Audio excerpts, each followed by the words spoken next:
on today's Expert Process Podcast. Do you know that it takes 10,000 hours to master any subject? Welcome to the Expert Process Podcast, where we cut the time to mastery in half with our seasoned pros. And now, from Atlanta, Georgia, broadcasting worldwide, here's your resident expert, Durante Smith.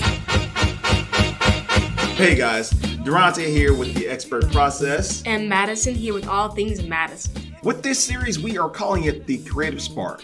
What gets your creative juices going? So I think this is going to be a wild and fun ride. Right, Madison? Definitely. I think kids are going to learn a lot from this. And I'm really excited too. In this episode of Creative Spark, we have my dear friend, Marlene Sharp. That's right. Marlene is an industry veteran in animation, licensing, and toys. I've known Marlene for quite some time, and I can tell you Marlene has a wealth of knowledge to share with you guys. So Madison, are you ready for this? I'm so ready. And I'm ready to share this with the world. Up next, Marlene. Enjoy. Enjoy. All right, guys, we are back. This is Durante and Madison. Madison, your show is All Things Madison Podcast. And mine is the Expert Process, and this is the beginning of the new year. And today we have with us one of my dear friends and an industry veteran, expert, entrepreneur, mom, dogpreneur, you just Marlene Sharp. Marlene, thank you. Happy New Year. Thank you for being on the show with us. Happy New Year. You should trademark that, dog mompreneur. Get shirts made and stuff like that. Yeah. Blanche, what do you think of that? She's on board. Yeah, okay. She approves. 4 paws up. Because you have your production company, what's it called? Pink Poodle, is that right? Yes. So I assume either your love for animals or your dog influenced that, correct? Yes. And also my love for the color pink. You go. That's as deep as it went into the thinking for that name. 2 things that I love so that I won't mind talking about them. I figured that would be required. So there you go. Tied together. It made it happen, right? It made it work. So Thanks for coming on the show, Marlene. We're going to start off with, you guys have this big thing going on that is just phenomenal with 101 Reasons Why. Tell us more about the project, because I know you've been out actively promoting it, and you've introduced me to the creatives behind that, and I just find it fascinating. Oh, thank you. Yes, so I do some freelance work for a production company called Neko Productions. Okay. And Neko has an office in Los Angeles, but most of the artistic team is located all over the US and all over the world. And so my coworker, colleague Peyton McDevitt, she's based in Los Angeles, and she worked on 101 Reasons Why. She was actually the story editor, and it's more than just visuals. So Neko is an animation studio, and 101 Reasons Why is something that was developed in-house. By a team of an intellectual property that was developed in-house. But instead of doing the usual where it's fairly common for animation studios to develop an intellectual property and make a pitch Bible for it, maybe some sample animation, but the owner of the studio, Lyrit Rosenzweig Topaz, she decided she wanted to publish it as a graphic novel first to establish the IP in a different medium, and then try to generate a community and a fan base, and then try to sell it as a TV series and toys and merchandise and so forth after that. So Lyrit, this was before I came on board as a consultant, started developing it. She, the idea was pitched to her by a friend of hers named Ophir Lobel, who is a comedian and also a TV drama showrunner and producer. And but he had this a collection of funny stories about himself when he was a little kid. He would make up excuses about why he couldn't do stuff like chores, homework, coming home on time, babysitting, whatever it was he had. And his excuses would get more and more outlandish. Right. And he developed a real knack for storytelling. And so he end up getting himself out of trouble just because he was a great storyteller and he could captivate an audience, not because of his honesty or integrity or anything like that. He was a rascal.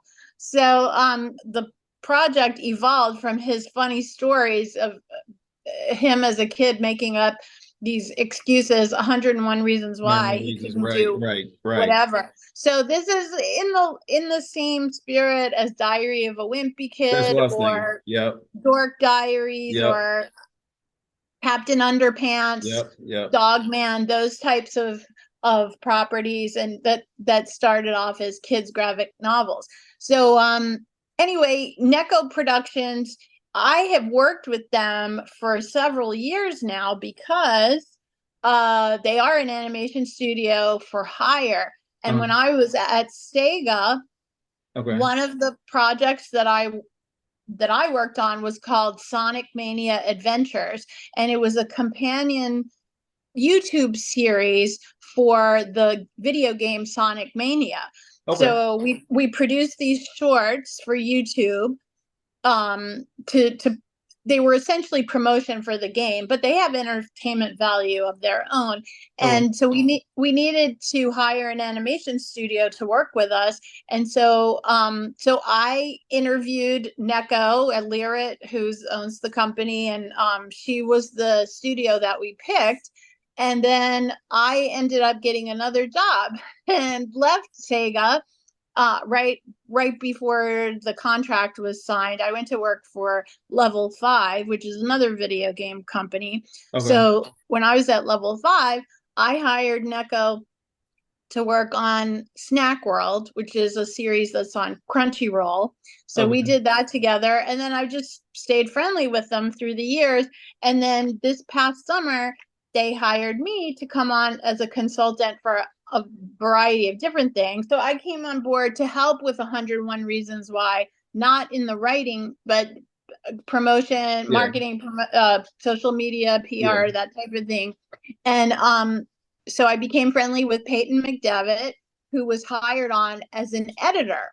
So it come to find out, I didn't know this because I've never been until this past summer involved in the creation of a graphic novel. It takes a village to make one of those things. Oh yeah, definitely. Wow, it's like doing a movie, a TV series, a YouTube series, a podcast, what have you. And yes, so Peyton was the editor, and then she worked very closely with Ophir Lobel to write the story as well. Ophir is a writer and a storyteller, but English is not his first language. His first language is Hebrew. And so he's really funny and an excellent writer, but he's not thinking in terms of English language metaphors and jokes necessarily, so it was very much a collaboration between Ophir and Peyton on the writing side. Gotcha. And then there was a whole gaggle of artists who worked on this thing because there was a ton of visuals. It's quite a robust graphic novel, all kinds of things. It was a really hard task. There's a lot. Yeah. So let me ask you this. I want to get Madison in to make sure she's able to interject some of her ideas and questions that she has for you. But for me, one of the things I'm curious about is when you went from Sonic Boom to Yokai Watch, right? What was that like? What was that about? Because I understand your experience. You have a lot of experience in the Asian market too, right? I do. And that started early in my career because when I was shortly out of school, I started temping, and I landed at a company called Renaissance Atlantic Films that was a consultancy that was owned by a gentleman named Frank Ward, who had been very instrumental in bringing Power Rangers from Japan to the rest of the world, the toys and the TV show. Now let me ask you, was that more on the merchandising side or licensing side, or was that more on animation? What was that? It was everything all wrapped together, because one thing that I learned there very quickly is that there is such a thing as merchandise-driven entertainment. And toy companies are not to be underestimated as far as their power in Hollywood. I think it hit everybody over the head this summer with Barbie. Yeah, Barbie, yeah. But this is not a new concept. It's been that way for a long time. And everything Power Rangers was influenced by the toys. It started as a toy line, and it was orchestrated to have the TV show promote the toys in Japan. So it was a thing in Japan between Bandai, the toy company. So Frank Ward, my old boss, had been president of Bandai America. Bandai is a Japanese toy company, but there is a US branch of it. And so how did Saban get involved in that? So Saban ended up having the rights for the screen content from Toei. So Toei was the Saban equivalent in Japan. They had the right. So the way things are produced in Japan is there's a production committee. And this is the way merchandise-driven entertainment. It's a machine, and Japan really perfected this model where there's a production committee, there's a toy company, sometimes there's a video game company involved. There's an anchor broadcaster, so like Fuji TV, let's say, or one of the big broadcasters. Sometimes the TV partner, the broadcaster, will have a production component to it, but if they don't, then there will be an outside animation studio or production company. And so everything, the committee comes together. It's really just a joint venture, but they for one or more projects, they function as an entity, and they all have to agree on everything, like all the licensing deals for content and merchandise and everything. And so Toei had a relationship with Haim Saban, and Bandai had their own branch in the US. So the toy rights went to Bandai in the US, and it was really because of Frank lobbying for it. Like, they were making toys, they meaning Bandai, and then Toei with the screen content. They were making stuff for Japan and doing a fine business. I don't know that they were super eager to export, but Frank got to know Haim, and they started brainstorming, and they were like, how can we expand this business? And so Haim was given the screen rights, and then Bandai had the toy rights. So Frank and Haim had to work together to orchestrate this whole thing outside of Japan. And it took a long time, but actually the way Power Rangers eventually got on the air and then was able to sell toys is that Frank and Haim, with this new entity that they formed to do a US or a westernized version, they gave it to Fox Kids Network. And the woman who was running Fox Kids Network, Margaret Lesh, she accepted it, but did not pay them any license fee at all for the screen content, because Haim and Frank were very confident that the IP was good enough that it would sell the toys. And they were thinking, like, we don't need to make money off of the screen content. If we do, it's gravy. But if we feel that if kids can see this and can imitate the play pattern with the martial arts and everything, that kind of role playing will sell the toys, and we won't need to make money off of the content. And they were right. I mean, it was great for them, because Power Rangers, it's like 30 plus years down the road, it's still a big hit outside of Japan. And it was already a hit in Japan before that. But it kind of spoiled it for the rest of us, because the rest of us, meaning everybody who wasn't part of that original Saban, Fox Kids, Power Rangers success story, because then networks became accustomed to not paying anything or very little for toy-driven content, and then also demanding part of the rights for the toys and the merchandise. So I'm not sure what the original arrangement was for Fox Kids to share in the toy revenue, but it was probably minimal, if anything.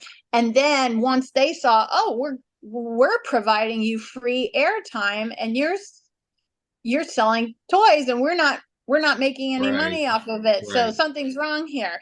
So then that became the expectation. And Power Rangers really solidified this business model where networks expect to pay little or nothing up front. They like it when there's like a co-production, and like a lot of people put in money to produce, like the production committees in Japan, and they want to share in the rights for all the sales that happen. And it's not the same business model as grown-up content. That's a totally different business. I mean, of course there are exceptions. Right. I understand what you're saying. Yeah. That was the way I started my career in the entertainment business, and by golly, I'm stuck there. That's the way I've deviated a little bit, but that's been most of my career, is a lot working with a lot of Japanese companies. Also, I've worked with Korean, Indian, Jordanian, Italian, French, like all kind. Yes, and some American too. Blanche is correcting me here, but it's been a lot of overseas companies that want to have a presence in the U.S. and usually have a kid-friendly or family-friendly IP that would manifest well as toys or other kinds of licensed products. That's Madison. What questions do you have for Marlene? So you have many diverse roles, right? Like in what you do. How did you get into being an executive producer at the Pink Poodle production? I called myself that because Pink Poodle Productions is the company that I started, and I like the title of executive producer. It has a lot of power.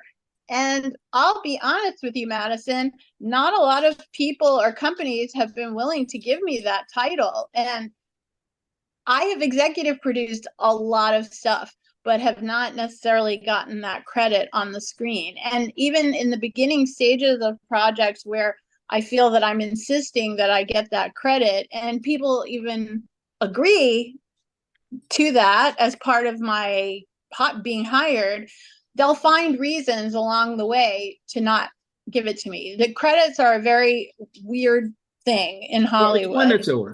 Explain to her and the audience what typically an executive producer is. So it's like the king or queen of the production, basically. I mean, people can get producer credit for all kinds of different things. Sometimes people will put up all the money to finance something, and that will earn them an executive producer credit. Sometimes a person will write the project, and that will command an executive producer credit. I mean, there's not any law about it. It's very subjective. It's very much based on people's whims and opinions and politics and other kinds of weird intangible things.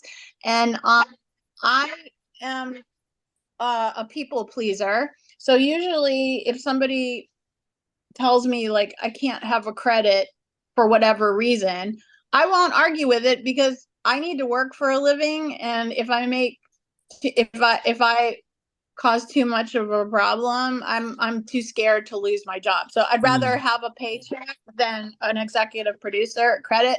However, when I started my own company, I can call myself whatever I want. I could be the queen of Pink Poodle Productions, or I could be, chief creative officer, whatever. So I'm all those things. That's the great thing about, and that's Madison, you're doing it. You got your own thing going, so you don't have to rely on some loser telling you, no, you can't have this credit or you can't have this title. You're the boss. I tell you that all the time. Like, I'm trying to help you create a lane and space for yourself so that you don't have to rely on other people to give you those opportunities. Create it for yourself. That's exactly what you're talking about. Exactly. So, in fact, this is very heartbreaking, but the first and only time I've ever been able to wrangle an executive producer credit from someone else is for a project called Young Captain Nemo. It's a book trilogy that I was instrumental in optioning it and developing it for a company called Rainshine Entertainment. And there was a nice announcement in Variety, and it was a big fanfare that this project, I was working with Jeffrey Reddick, the creator of Final Destination, and, it was a big to do. And basically, Rainshine lost their funding. I mean, the project is indefinitely on hold, and who knows if it'll ever happen. Yeah. So you can Google me and you can find all of those articles about me getting that executive producer credit along with other people. There were other people instrumental, and I wasn't the only executive producer. But that's as far. We did a lot of work for several years on it, but ultimately the money to make the project did not come together. So yeah. And then unfortunately in our business, that happens a lot. It happens far too many times. So you have your the Autism and Entertainment Conference coming up, right? That's your thing? Yes. So I didn't invent it. In fact, it was something that was percolating before I came. In fact, I'm kind of late to the party. I came on board in October, but I do a lot of work with the autism community for the past 3+ years. I've worked with a school called the Center for Learning Unlimited that trains adults on the autism spectrum for careers in animation. And so then during COVID, we started a studio called Brainstorm Productions. So when the adults graduate from their 3-year program, then they move into the studio Brainstorm, and they work on projects for clients as well as doing original IPs.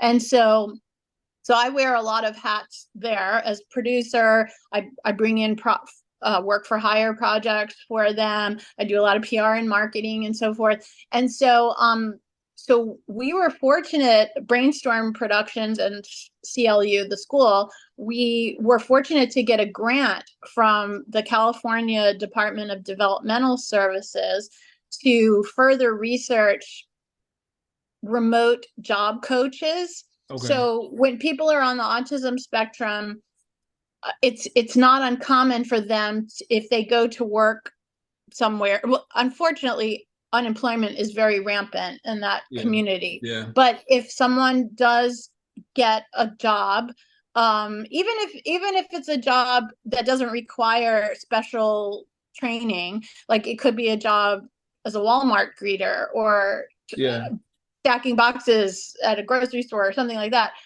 Sometimes the person on the spectrum will need extra support on the job. And so that's where a job coach comes in. It's kind of like the Jiminy Cricket on their shoulder saying like, you can do it, and helping them problem solve. Right. And so we work with a lot of job coaches. We got this grant to study the remote aspect of it because during the pandemic, everything became remote. And then the California DDS introduced us to other nonprofits that had also won the grant in the same year that we did.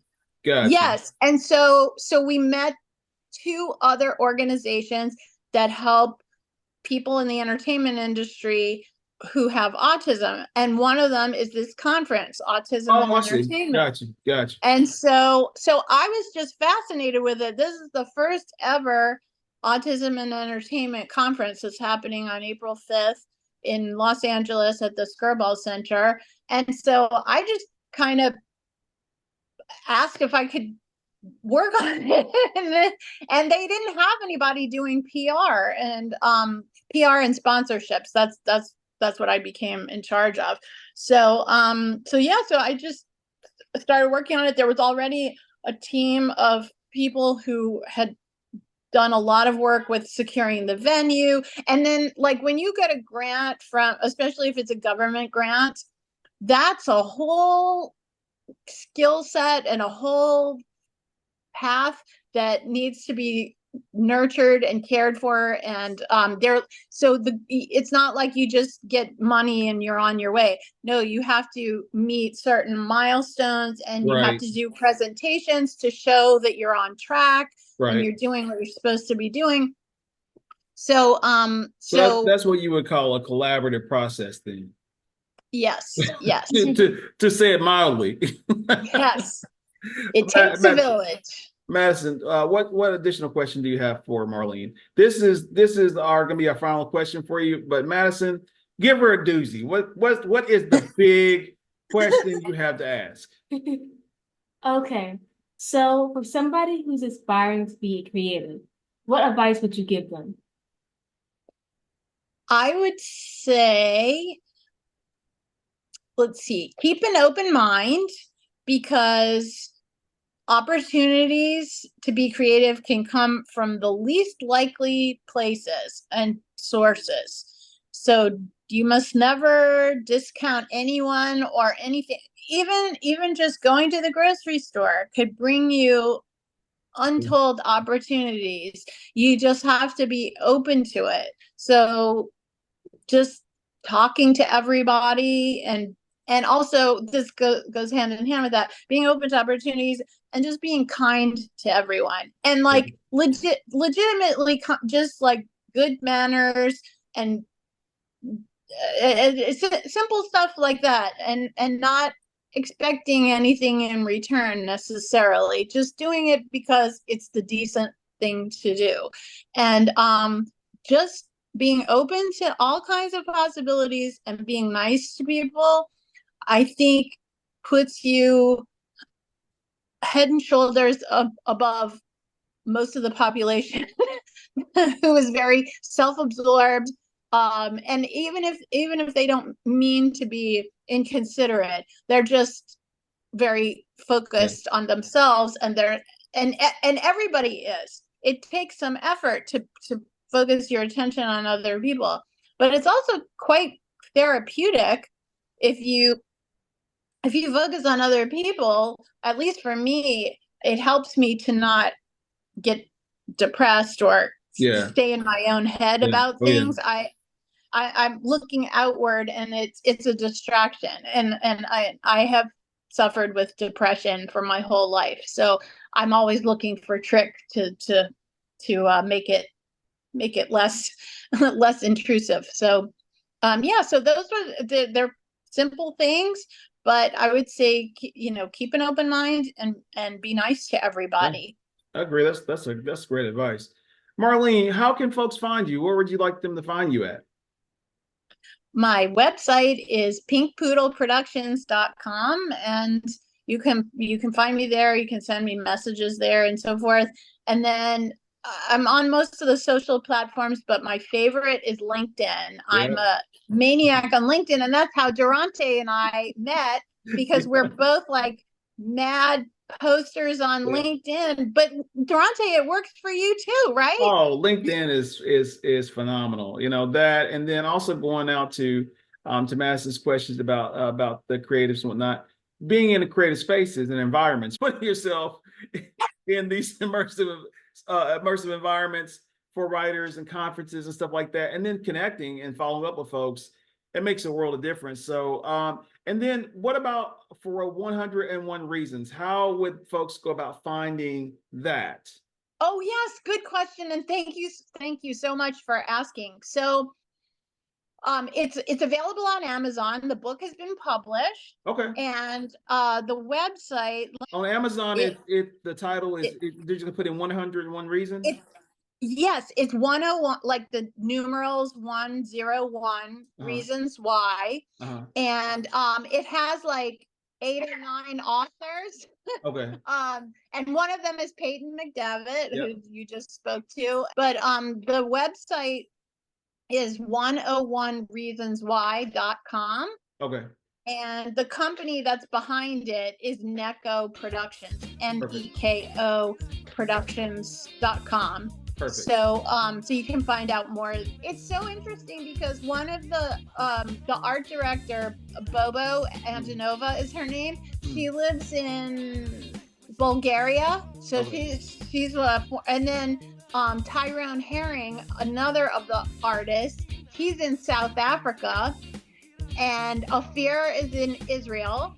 And then Peyton and Lyrit are here in Los Angeles. So it's an authentic international collaboration for sure. Marlene, thank you for coming on our show, both of our shows. Thank you so much. We wish you a big happy new year. Thank you. This has been such a pleasure. I love it.